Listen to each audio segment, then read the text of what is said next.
Hello and welcome to another tutorial of Intro to Programming and Database. In this tutorial we will going to learn how you go about starting Microsoft Visual Studio. If you're starting Microsoft Visual Studio for the first time, it will going to ask you for the language of your choice.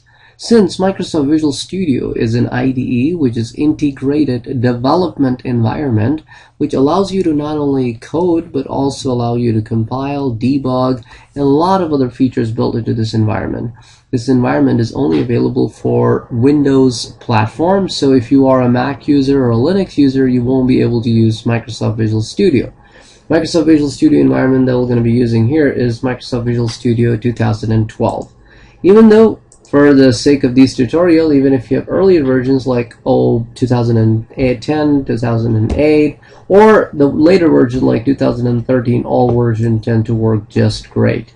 So first of all, I clicked on the Start button, and then I went under All Programs. And in All Programs, Microsoft Visual Studio 2012, 2010, I have both versions available. Express Edition are usually available for free. It's for you to download. They do have a expiration period, and they're all mainly to be used for educational purposes. You can use it for development purpose. So anyway, Visual Studio 2012. Once you start using it, and as you probably might have seen, then it starts listing here in your start menu like I have Visual Studio 2012. But to start, once again, you click on Start, All Programs, Microsoft Visual Studio 2012, and then you click on Visual Studio 2012. It starts, sometimes it takes a little bit more time based on the computer that you're using. However, it does start pretty quickly.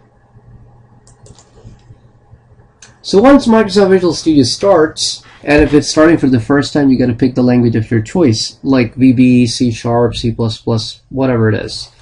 Once it starts, the steps that I'm going over just right now will going to stay the same. It doesn't matter you use C# or you use VB, or you are using Microsoft Visual Studio 2012, 2010, 2013, doesn't really matter. The first thing that you got to do is you got to start a new project. In order to start a new project, you could very well be clicking on File, New Project. So File, New Project. This is one way to start a new project. Another way to start a new project is simply to click on the New Project.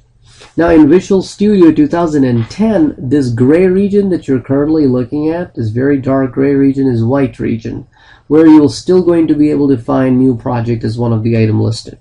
So this area does not really is very different. So when we click on New Project, the first thing that it asks us the language of choice. Now I would like to build Microsoft Visual Basic application, so I pick Visual Basic Windows. Now in this course we're going to be building two kinds of applications. We're going to be building Windows Form applications, and we're going to be building console application. In either of the two cases, you're going to pick whichever application you would like to pick. For example, I pick Windows Form application, and then I need to give my application a name. This is my test application, GUI application, and then this is the location where the information will going to be saved, and I will going to click OK.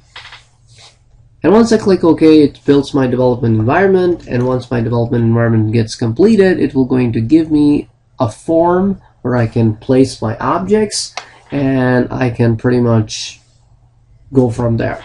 So this is how the GUI environment looks like. We're going to explore the GUI environment in a separate tutorial where I'm going to teach you how you go about building a form, how to go about compiling a form, and the other details. But for now, let's learn about the other environment that we're going to be using in this course. And that is, you click File, and you click New Project. And now in Windows, instead of using Windows Form application environment, we're going to be using console application environment. So console application environment will not going to give you a GUI form for you to build your entire interface. Rather, it will going to be a very good way of converting your pseudocode into an equivalent program code. It's an awesome way of doing this transition, and it's a much smoother way of doing the transition. That's why I'm planning on using the console application, because it seamlessly transitions from a pseudocode over to console-based application. So here I would like to name my console application. I'm going to call this console test app, and then I'm going to click OK. Unlike the form environment, what console environment does, let me zoom in, it basically gives you a specialized procedure called main.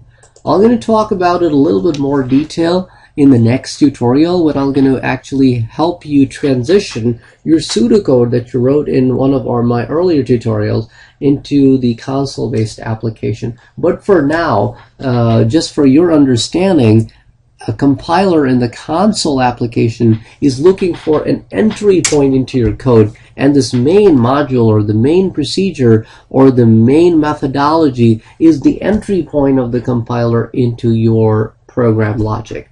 Well, we're going to talk about these environments in a greater detail in the next set of tutorials, which we're going to concentrate on these environments. That's all for now.